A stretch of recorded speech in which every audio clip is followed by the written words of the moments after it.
Terima kasih Pak Teguh atas kesempatannya. Eh, izin bertanya Pak, kan kita kan apa inflasi di US kan kemarin tinggi, tapi sekarang sudah menurun. Dan sepertinya juga Fed juga nggak sehawkish kemarin. Yang mana apakah itu menyebabkan capital outflow sudah berhenti dan akhir tahun ini akan ada capital inflow dan melihat BI juga sudah 5%, bukankah itu sudah menarik bagi asing? Ya, Dan ya. apakah window dressing kita kali ini berhasil Pak Oke. Cukup jelas sih pertanyaannya. dibandingkan tahun lalu yang tidak berhasil? Mungkin itu saja, Pak. Terima kasih. Saya jawab ya. Nah, pertama kata kuncinya adalah window dressing ya. Kita lihat dulu Pak Abdul Halim pengalaman window dressing tahun lalu ya. Bulan Desember 2021. Ketika itu IHSG bukannya naik tapi malah nyungsap. Dan penyebabnya apa waktu itu Pak Abdul Halim masih ingat nggak? Kok pasar kita lesu ketika itu? Masih ingat nggak? Uh, Lupa juga, Pak. Omikron, masih ingat Omikron? Oh ya, Omicron. Omikron ya. Mikrofon atau Megatron apa tapi namanya itu Omikron. Jadi gini, waktu bulan Septembernya kita masih ingat ada PPKM darurat ya karena memang ada varian Delta ketika itu ya yang ya saya sendiri pun sakit waktu itu, saya termasuk terkena COVID juga waktu itu. Alhamdulillah saya sembuh, tapi kalau kita masih ingat parah banget kan waktu PPKM darurat itu ya, banyak orang butuh oksigen segala macam, banyak yang meninggal juga ketika itu. Lalu reda. Nah, pada sekitar November Desember kita pikir udah nggak ada aman lah, PPKM itu udah nggak ada juga ya, udah reda. Nggak tahunya tiba-tiba di Afrika Selatan muncul varian baru, Omikron namanya, yang ternyata lebih gampang menular dibanding Delta. Di Eropa kasus COVID yang baru tiba-tiba meningkat sangat signifikan. Panik tentu saja Pak orang-orang.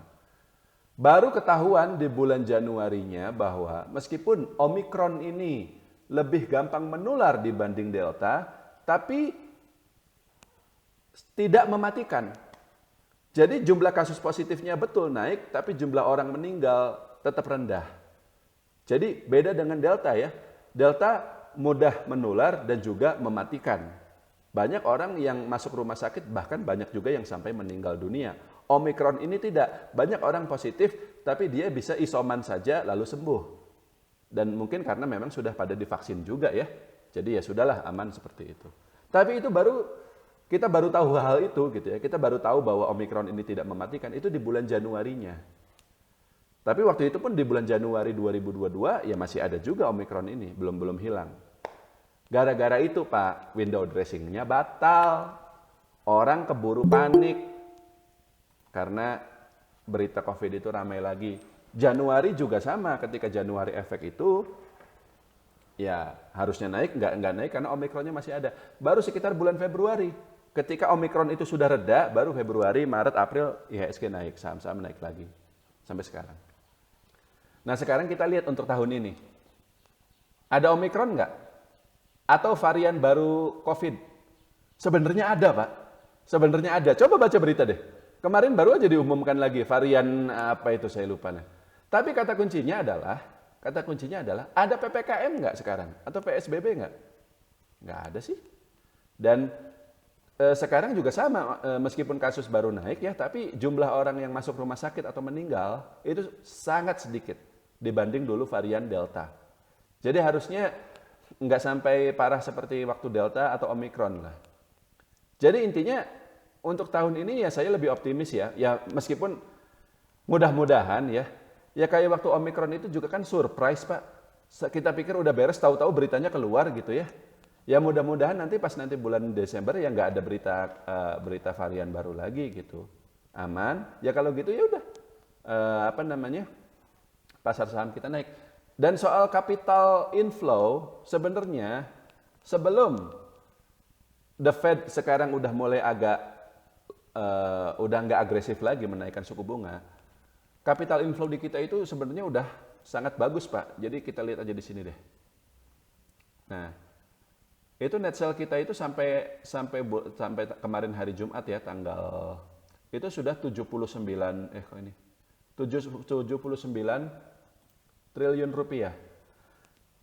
Pak Abdul Halim dan juga teman-teman yang lain, tahun ini dan juga salah satu penyebab IHSG kita masih naik meskipun cuma 7% ya dibanding pasar modal Asia Tenggara yang malah sampai minus gitu, yang lain-lain. Itu karena asing masuk terus ke kita. 79 triliun, rekor terbesar sepanjang sejarah. Jadi apa? Yang lain mungkin asingnya pada keluar, tapi di sini kita masuk. Kenapa? Karena ekonomi kita bagus, Pak. Ekonomi kita bagus, harga-harga kebutuhan pokok stabil, rupiah melemah, betul. Tapi bandingkan coba dengan pelemahan yang dialami euro, pound sterling, atau mata uang yang lain. Jadi asing sejak awal sudah masuk banyak ke kita, ya. Dan kalau memang nanti tidak ada sentimen varian baru lagi, Omikron atau apapun, ya akan masuk lebih banyak lagi. Dan kalau begitu, ya sudah, jadi. Kita akan window dressing, Pak. Insya Allah. Bismillahirrahmanirrahim, mudah-mudahan terjadi gitu ya. Karena saya udah pegang saham banyak nih. Kalau misalnya kagak jadi juga, habis kita. Dan ayolah, tahun kemarin berat sekali ya.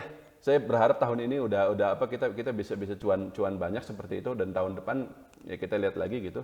Tapi harusnya ya melihat perkembangannya sejauh ini, ya Pak Abdul Halim, saya cukup optimis.